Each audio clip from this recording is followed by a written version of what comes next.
My family abandoned me in the desert as a joke. 15 years later, I walked into an interrogation room as the FBI agent investigating their fraud. The brake lights never came. My family drove away, leaving me stranded in the middle of the Mojave Desert at 16, laughing as they said, "Let's see if she can handle it." They thought I would crawl back, broken and begging, a punchline to their cruel joke. Instead, 15 years later, I walked into a federal interrogation room wearing an FBI badge, holding the financial files for the fraudulent missing person charity my mother built using my face. I stood in the middle of a dirt road just outside the California-Nevada border at 2:14 inches the afternoon, watching the rear of my stepfather's Chevy Tahoe shrink into the blinding heat shimmer. And I kept waiting for the moment it would stop. The moment someone in that car would say, "Okay, that's enough. Turn around." The moment my mother would look through the back window and see me standing there with my backpack in the dirt and think, "Not this far. Not actually this far." The SUV curved around a bend in the road. Gone. The desert didn't care. It just pressed its suffocating heat against my face and waited. I was 16 years old. I had half a protein bar, 2 t-shirts, a water bottle that was already 3/4 empty, and a phone with exactly 6% battery that I'd used to take exactly one photo before the screen went dark. The photo was of the SUV's rear license plate. I don't know why I took it. Some instinct, some primal reflex that understood before my conscious brain did that what had just happened was not a joke with a punchline coming, that the punchline was me, that I was already living in the aftermath of an atrocity. I sat down in the alkaline dirt next to my backpack, the one Greg had thrown out of the SUV after I complained that his son, Liam, had poured an entire can of warm Coca-Cola into it, soaking my clothes, my private journal, and the library book I'd been reading. I sat there in the silence, and I did something I'm not proud of and have also never apologized for. I cried for exactly 12 minutes. Then I stopped. I stopped because the water I was losing to tears was water I could literally not afford to lose if I wanted to survive the afternoon, and because something had fundamentally shifted in my chest in those 12 minutes. Something had settled, cooled, and hardened into a geometric shape I didn't have a name for yet. I picked up my sticky, ruined backpack. I started walking. Let me tell you who I was before that road, because it matters to understand what the road made me. My name, my legal name, the one that appears on the federal credentials I carry now, is Maya Vance. Vance was my father's name, the father who died of a sudden brain aneurysm when I was 8. The father who was quiet, methodical, and careful, who kept a glass jar of butterscotch candies on his oak desk and called me his chief investigator because I would spend entire Saturday afternoons at the local library looking things up just because I wanted to know how the live world worked. After he died, my mother, Sarah, became someone I didn't entirely recognize. Not immediately. Grief does its corrosive work in stages, but gradually, over the 3 years between his death and her marriage to Greg Sterling, she became a woman who needed a room to be looking at her at all times. Greg gave her that. Greg was loud, large, and had the specific, exhausting gift of making everyone around him feel that his attention was a scarce resource being generously distributed. My mother mistook that overbearing quality for strength. Greg had a son, Liam, exactly 1 year older than me, which meant we were in the same high school, which is its own particular brand of psychological cruelty that I will not dwell on. Liam had his father's gift for aggressive attention seeking without his father's basic social competence, which made him dangerous in the specific way that a smaller fire in a confined space is sometimes more dangerous than a large fire in an open field. My cousin Chloe was my aunt's daughter, 3 years older than me, and had wanted to be an indie documentary filmmaker since she was 14. She had a high-end Sony mirrorless camera she'd gotten for her birthday and carried it everywhere with the specific self-importance of a person who has confused recording events with actually understanding them. She laughed at almost everything Liam did, which sounds warm until you understand that the laughter was a form of permission she gave herself. If it was funny, it wasn't cruel. If she was laughing, she wasn't complicit. I had lived in this blended family for 5 years by the summer I was 16. I had learned its exhausting rhythms and its specific, targeted cruelties. I learned which battles were winnable, which were merely tolerated, and which were simply absorbed until they became part of the invisible landscape of what your daily life was. I was not, by any metric, a difficult teenager. I was quiet, hyper-observant, self-sufficient, got straight A's, and stayed out of the way. Greg interpreted my quietness as standoffish arrogance. My mother interpreted it as a stubborn ingratitude for the new life she had provided. Liam interpreted it as an open invitation for torment. The vacation to the Southwest was supposed to be a bonding trip. Greg's grand idea. A road trip through California, Nevada, and Arizona, the Mojave, the Grand Canyon, the Hoover Dam. My mother presented the itinerary at dinner like she was conferring a royal title upon me, and I said thank you, and I genuinely meant it.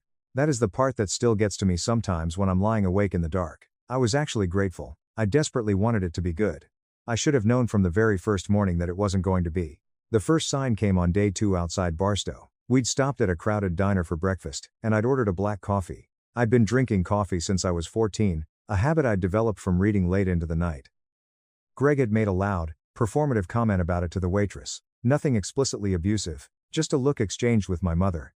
A small, shared, mocking smile. She thinks she's so grown up, our little intellectual. I told myself it was nothing. Just road trip irritability.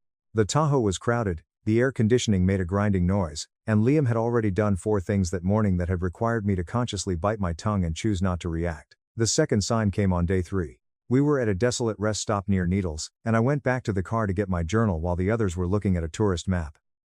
When I came back, Chloe had her Sony aimed at me from about 20 feet away. I stopped walking. "What are you filming?" I asked, shielding my eyes from the glare. "Just the barren scenery," she said smoothly.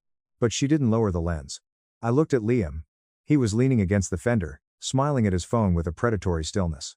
I sat down at the picnic table. I told myself Chloe filmed literally everything. It wasn't specific to me. The third sign was the Coca-Cola. We were back in the SUV, 3 hours into the day's brutal drive, somewhere on a nameless desert road with jagged rock formations on both sides and a sky that was the specific, blinding blue of places that don't apologize for their hostility. I was looking out the window when Liam leaned across the back seat with a freshly opened, full can of Coke and upended it directly into my open, unzipped backpack. He did it with the focused, deliberate casualness of someone who has decided that the entertaining aftermath is entirely worth the act. My private journal, my only clean clothes, the library book which was a vintage hardcover on forensic science I'd borrowed from a mentor who had trusted me with it all ruined in seconds. I finally snapped. I said something. I don't remember the exact string of words, but I know I kept my voice dead level, which with Liam was always the absolute wrong choice because level voices read to him as a challenge to his dominance. I addressed Greg, not Liam, because Greg was supposedly the adult in the vehicle. I demanded we pull over so I could clean it out. Greg told me to stop being a dramatic brat and cool off. I didn't back down. I told him his son was a destructive sociopath. Greg slammed on the brakes, the tires skidding in the dirt. He put the SUV in park, got out, marched to my door, yanked it open, grabbed my dripping backpack, and hurled it into the desert dust. "Get out and get it, then," he barked. I stepped out into the crushing heat to retrieve my bag. The second my boots hit the dirt, Greg slammed the door shut and got back into the driver's seat. My mother looked at me through the tinted passenger window. The designer sunglasses she wore on that trip were massive and dark, the kind that function as a physical barrier of non-participation. Her voice, muffled through the glass, was the exact tone she used when she had decided that a situation was entirely my problem to manage. "Maybe a few hours out here will teach you not to ruin everyone's vacation, Maya." Liam's head appeared in the window above hers. "Let's see if she can handle it." He smirked. He was grinning the way he always grinned, the way of someone who had never once in his privileged life experienced a physical or emotional consequence. Chloe's camera was already up, pressed against the rear glass. I could see the tiny red recording light blinking. I stood there. I waited for the door to unlock. The SUV shifted into drive and pulled back onto the road, kicking up a cloud of white alkaline dust. I waited. The brake lights never came. Here is what the Mojave Desert did and did not do to me. It did not kill me. That is the foundational fact. The concrete pillar that everything else in my life is built upon. What it did was instruct me. The first hour, I walked east along the cracked asphalt. Then I realized I didn't actually know where east led, and reversing my path seemed equally futile. The second hour, the heat found a terrifying new register. It was not the aggressive, dry heat of midday that you can pace yourself against, but the heavy, suffocating heat of late afternoon that sits on your shoulders and compresses your lungs like a physical weight. I found partial shade under a jagged sandstone overhang, sat with my back against the burning rock, and made myself drink the remaining water slowly, a very specific, agonizingly measured amount. The way you portion a vital resource when you have absolutely no idea how long it needs to last. My phone died completely. The protein bar was gone by hour 3. I found the rusted cattle fence at dusk, a weathered wooden post and barbed wire line running perpendicular to the road, and I followed it because fences mean land use, and land use means property, and property means people. I don't know exactly how many miles I walked before my legs simply stopped receiving signals from my brain. I remember the cracked earth being very close to my eyes. Then I remember it being directly under my cheek. I came back to consciousness with cool water spilling into my mouth. The woman pouring it from a dented, insulated thermos was small, heavily tanned, and in her late 60s, with silver-streaked hair tied in a bandana and the specific, unhurried quality of someone who has been useful in life or death emergencies before and finds panic completely unnecessary. Her name was Martha. I learned later that she ran an off-grid animal sanctuary and homestead a few miles from where she found me, and that she had been checking her perimeter fence line on her evening ATV round when she spotted something near the post that was the wrong shape to be a coyote or a rock. That wrong shape was me. Martha's cabin was small, meticulously clean, and smelled of dried sage and strong black coffee. She gave me water, then a salty broth, and then water again. She didn't ask me a single question until the second day.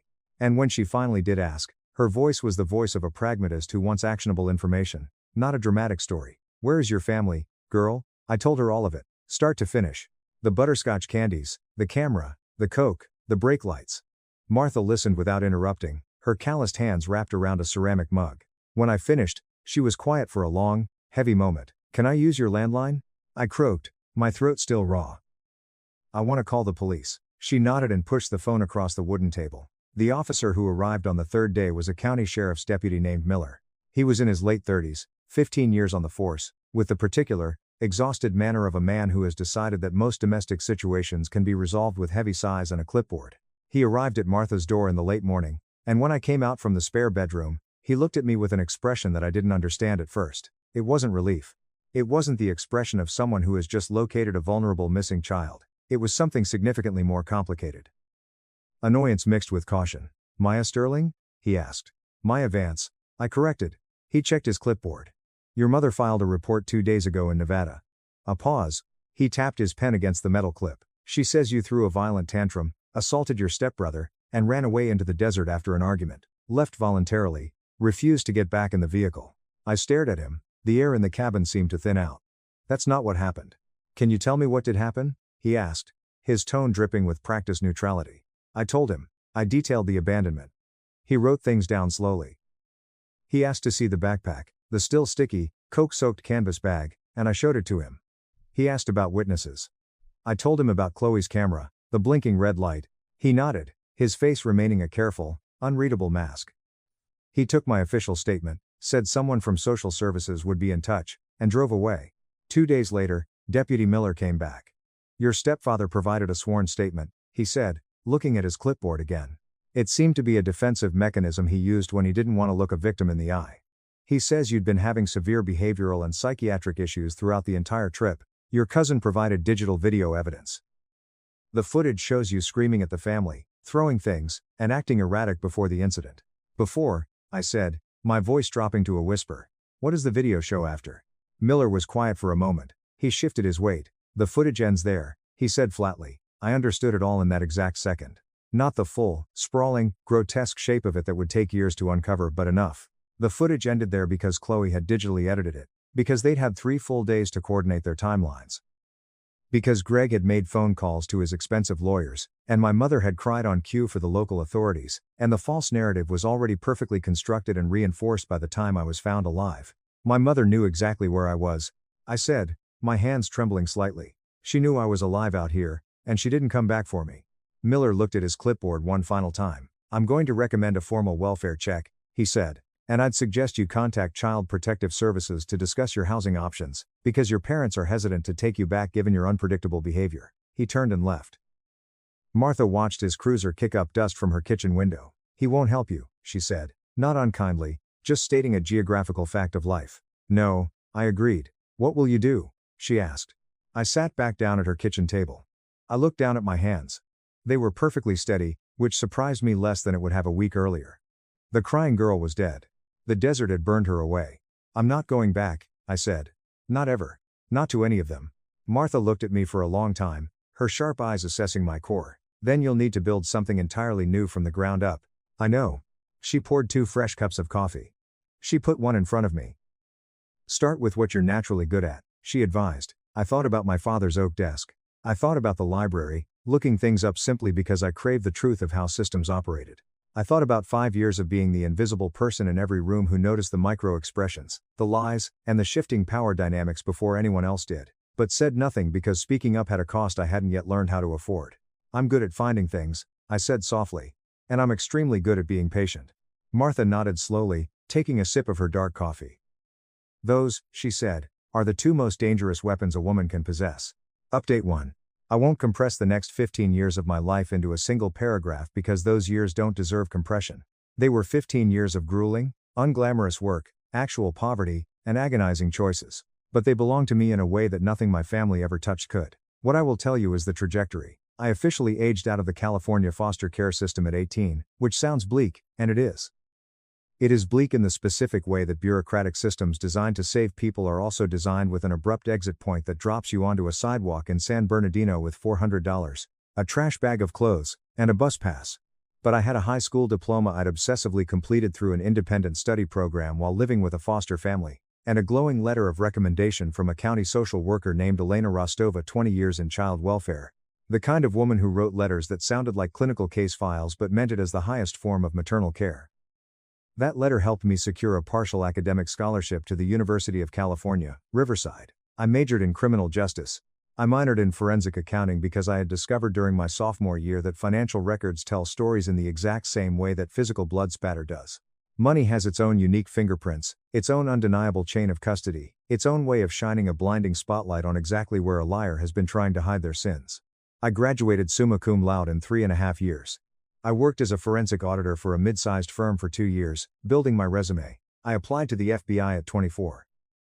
I survived the grueling physical and psychological battery of the academy at Quantico at 25. I was assigned to the white-collar and financial crimes unit in the Los Angeles field office at 26, which felt like the universe winking at me, deploying its specific sense of geographic irony. I was 31 years old when the file crossed my heavy wooden desk. The file had been automatically flagged by a sophisticated federal algorithm that monitors large-scale grant disbursements for specific irregularities and shell company layering. The grant in question was a massive federal community development block grant. $2.8 million distributed over 4 years to a nonprofit consortium ostensibly doing affordable housing and victim advocacy work in Southern California. One of the primary consortium partners receiving the bulk of the funds was a registered 501c3 nonprofit called the Finding Maya Hope Foundation. I read that name twice. Then I took a slow, deep breath and read it again, syllable by syllable. The way you read a medical diagnosis when your brain is violently insisting that the doctor has made a clerical error. Finding Maya Hope. My face, my legal name, my disappearance. My mother had founded it in the autumn of the exact same year I was abandoned. Barely 8 weeks after Deputy Miller filed his report, while I was living in Martha's spare room, eating canned soup and learning how to forge a new identity, Sarah had started it as a missing and endangered teen advocacy organization. That sounds legitimately charitable until you understand that the missing teen it was named for was never actually missing in the way my mother tearfully described to the press. And that my mother had known I was alive and well within a year of my supposed disappearance, as the financial records would soon undeniably prove. I sat with the thick manila file for a long time. I watched the LA smog drift past my office window. Then I picked up the folder, walked down the hall, and went straight to my supervisor. His name was Special Agent in Charge, SAC, Robert Miller, no relation to the deputy, a 5-year veteran of the Bureau, a financial crime specialist, and the kind of man who reads a volatile situation through the spreadsheets long before he reads it through the suspect's eyes. I need to formally disclose a massive conflict of interest, I said, keeping my voice perfectly level. I placed the grant file on his desk. I placed my own classified personnel file directly beside it. I pointed to the name in the federal grant record, and then to the name on my birth certificate and my background documentation. Miller put on his reading glasses. He read both documents in silence. He looked up, his brow furrowing. This foundation, it's named for you. Yes, sir. And I believe there is systematic, multi-million-dollar fraud embedded in its grant structure. You believe the structure warrants a full-scale federal investigation.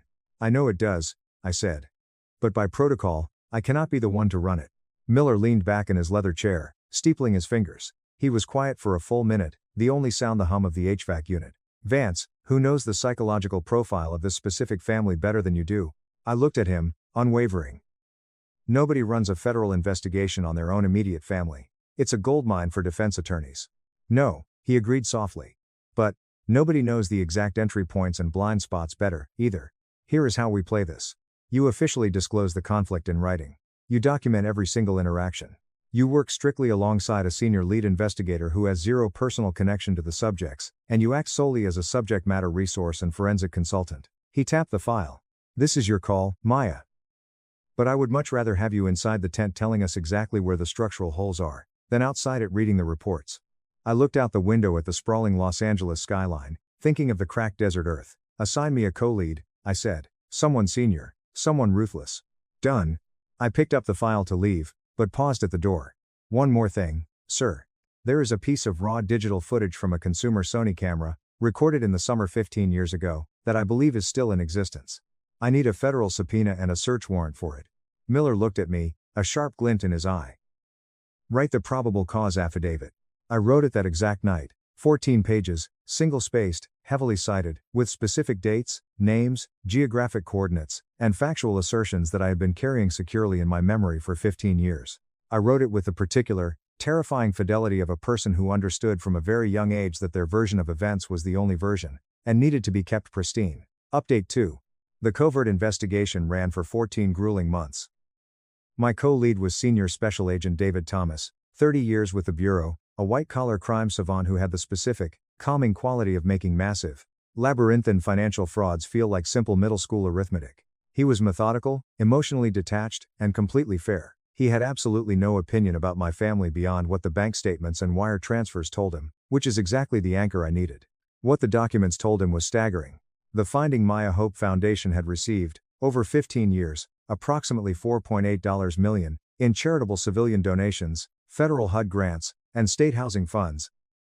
Of that, approximately $1.9 million was meticulously documented as legitimate program expenditure, mostly low-level awareness campaigns and small grants to other charities. Just enough to keep the IRS auditors asleep.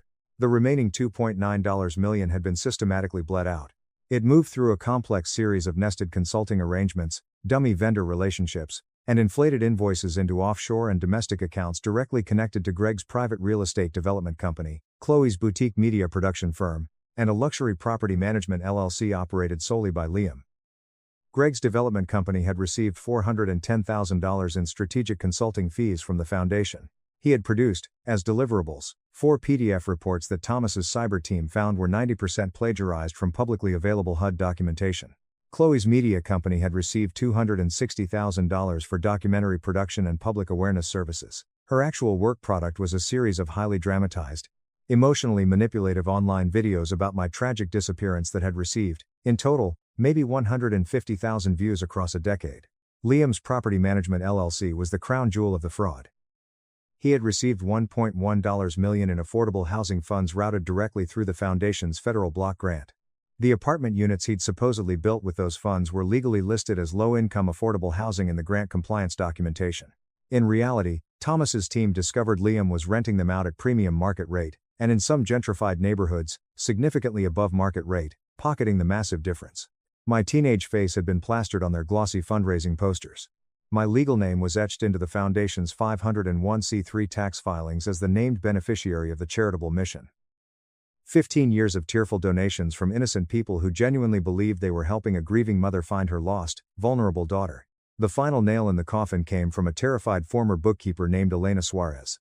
She had abruptly left the foundation's employment in 2022 and had, it emerged, secretly kept copies of internal financial ledgers on an encrypted flash drive out of her own paranoia. Elena provided devastating sworn testimony to Thomas's team. She confirmed, with documentation, that my mother had secretly hired a private investigator in 2011, just 3 years after my abandonment. The PI's report unequivocally confirmed that I was alive, well, and enrolled at UC Riverside under my own name. My mother had paid the PI $10,000 in foundation funds to keep quiet. She had not reported this miraculous discovery to law enforcement. She had not updated the foundation's tragic public materials. She had simply buried the report and continued aggressively fundraising on the premise of her eternal, unresolved grief for over a decade. Furthermore, a retired county supervisor, the man who had been Deputy Miller's boss at the time, provided a sworn, immunized statement. He confessed that Greg Sterling had called the department 3 times in the week following my disappearance, using his political connections to apply intense internal pressure not to escalate my case beyond a standard voluntary runaway classification. The supervisor had been new to his role, intimidated by Greg's wealth, and had allowed himself to be managed. He described it in his statement as the single greatest moral failing of his law enforcement career. The search warrant for Chloe's raw video footage was executed at her Los Angeles townhouse in February, during the investigation's 13th month. The external hard drive was found in a fireproof safe, meticulously labeled in Chloe's looping handwriting, "Summer trip, raw, do not delete." She had kept it for 15 years. A sick trophy, or perhaps a subconscious insurance policy. Agent Thomas and I watched the extracted footage together in a soundproof bureau conference room on a rainy Tuesday morning. Thomas took copious notes. I just watched. There I was, 16 years old. Dust on my jeans from where I'd caught myself when the backpack hit the alkaline ground. My voice on the camera was not the unhinged, psychotic screaming that Chloe's edited, police-provided version had implied. It was measured, tight, and deeply upset in the specific, exhausted way of someone who has been pushed far past a threshold they've been successfully managing for years. The Tahoe's engine roared, and the SUV drove away, leaving me in a cloud of dust. But the camera didn't stop. The footage kept recording for 23 more minutes inside the moving car before Chloe finally set the device down on the seat. We listened to the audio. Greg's voice at the 1:06-minute mark, sounding slightly nervous. "Jesus, it's over 100 degrees out there. Should we go back and get her?" My mother's voice, answering immediately, without a single microsecond of hesitation. "No, keep driving. Not until she's scared enough to actually respect us." Then Liam, laughing, "What if she wanders off and tells some cop we dumped her?" My mother's voice again. The same voice I'd heard say, "Maybe this will teach you through the tinted glass." The same voice that had appeared on local news broadcasts, breaking with theatrical, agonizing grief. It was calm, icy, and absolutely certain. The voice of an apex predator who had done her sociopathic calculus and arrived at her answer. Who the hell would ever believe her over us? Thomas slowly put his pen down on the legal pad. He looked sideways at me. My face was completely, terrifyingly still. I had meticulously prepared for this exact moment. I had known, on some deep, cellular level since I was 16, that this recording existed. And I had decided, long before I ever stepped foot in this room, that I was not going to give those 23 minutes a single drop of emotion more than they had already stolen from my life. "That's enough," Thomas said quietly, reaching for the remote. "Yes," I said, my voice like steel. "It is." Update 3. The federal interview room had a bolted steel table, 3 redundant digital recording devices, and a high-definition camera bolted to the ceiling. It smelled like industrial floor cleaner and recycled, sterile air. I had been in rooms exactly like it dozens of times to break embezzlers and fraudsters. I had never been in one where the suspects sitting across the table shared my DNA. I walked in wearing my tailored navy suit, my sidearm holstered, and the gold badge I'd earned with 15 years of blood and grit that had started on a dirt road in the Mojave. Agent Thomas walked in beside me, carrying the massive binder. I stood at the head of the table and simply watched their faces process the reality. My mother's breath hitched so sharply it sounded like a gasp for air. She looked older, of course she did. 15 years of maintaining a lie ages the skin, but the looking older was also something deeply specific to this exact second. It was the visceral way a human face collapses when the foundational mythology it's been living on is abruptly violently vaporized. Greg went completely translucent from the forehead down, his jaw dropping slightly. Chloe stared at the linoleum floor the absolute second I walked in, her shoulders hiking up to her ears, and she refused to look up. Liam stared at me. His expression rapidly cycled through several stages: confusion, recognition, rapid calculation, and then something that was almost but not quite genuine fear. Liam had never fully internalized the concept that other people's existence wasn't a subplot in his movie, and my presence in this room, in this position of absolute authority, was registering to his narcissistic brain as a personal insult. "Maya?" my mother whispered, her voice trembling perfectly. "My legal name is Special Agent Maya Vance," I said, my voice echoing off the concrete walls. I sat down deliberately across from them. Vance was my father's name, the man who actually loved me. I legally restored it the day I turned 18. Her eyes instantly filled with tears. I had watched those exact tears on the evening news from Martha's worn sofa when I was a teenager.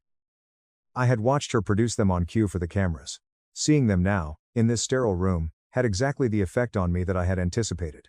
Absolutely none. It was like watching a bad actress forget her lines. "Oh my God, Maya, we thought you were dead," she sobbed, reaching a hand across the steel table. I didn't blink. I didn't move my hands. "No, Sarah, you didn't." She froze, her hand hovering in the air. "Elena Suarez provided sworn testimony and bank records proving you received a private investigator's report in 2011 explicitly confirming I was alive, well, and enrolled at UC Riverside," I stated, my voice devoid of any inflection.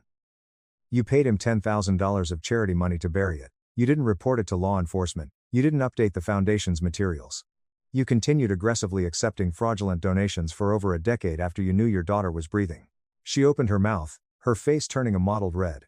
"Maya, you don't understand, the foundation was doing good.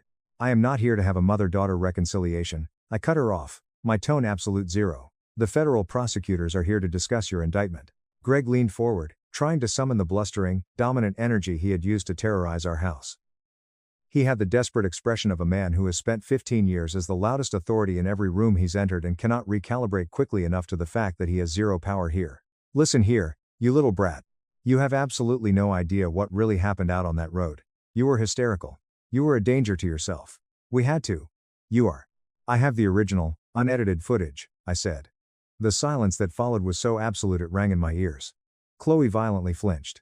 Her metal chair actually scraped backward against the floor. The lead prosecutor, Assistant U.S. Attorney Janet Flores, 14 years in federal prosecution, a woman who ate white-collar criminals for breakfast, pressed play on the encrypted laptop at the end of the table. The room watched 16-year-old me standing in the blinding dust as the Tahoe curved away down the desert road. Then the footage kept rolling. 16 minutes of driving. Greg's voice, "Should we go back and get her?" My mother's voice, cold as ice, "No, keep driving. Not until she's scared enough to actually respect us." Liam's voice, "What if she wanders off and tells some cop we dumped her?" My mother's voice again, sealing their fate, "Who the hell would ever believe her over us?" The audio clicked off. The room felt like a vacuum. My mother closed her eyes, not in grief, but in the specific, sickening way of a criminal who has just realized that the corpse they believed was safely buried in the basement has been sitting in the living room the entire time. Greg stared at the blank wall, completely hollowed out. The aggressive loudness had drained out of his posture entirely, which made him look physically smaller, older, and pathetic. I had not anticipated that, and I felt absolutely nothing about it. Liam muttered something under his breath, a curse, low, ugly, and venomous. Chloe was openly sobbing into her hands.